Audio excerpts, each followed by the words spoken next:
Sa barangay Punta Taytay, Bacolod City, kilala nga high-value target drug personality sa South Bacolod, Dakop sa panibagong nga drug bypass operation. Yaring report. Malapit man isa ka bulan nga hugot nga ginpanilagan sang otoridad ang ginahimo nga operasyon sa ilegal nga droga ni Alberto Peniquito. Ginpiho nila nga hindi na makalusot pa ang subject kung ikasang drug bypass operation.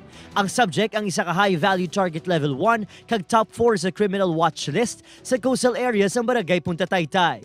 Actually, mga 3 weeks isa namon gina-surveillance kag gina-monitor. Aton po siya buyer, nag-act siya as buyer sa kay Coco Peniquito. Then, amo to sa aga, sang February 8 na tigayon tato na nabaklan si Alberto Peniquito.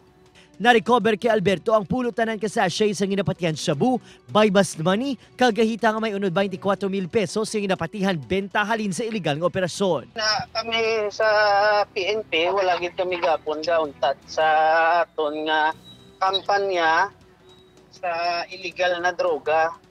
Once na may makuha kami na info, i-validate na namon kag hindi gid kami magtuwa-tuwa sa pagkandak sang anti-illegal drugs operation once na pamatud-an namon nga involved ka sa illegal na droga. Pasakaan sang kaso nga paglapas sa RA 9165 ukon Comprehensive Dangerous Drugs Act ang suspect nga anay na drug surrendery.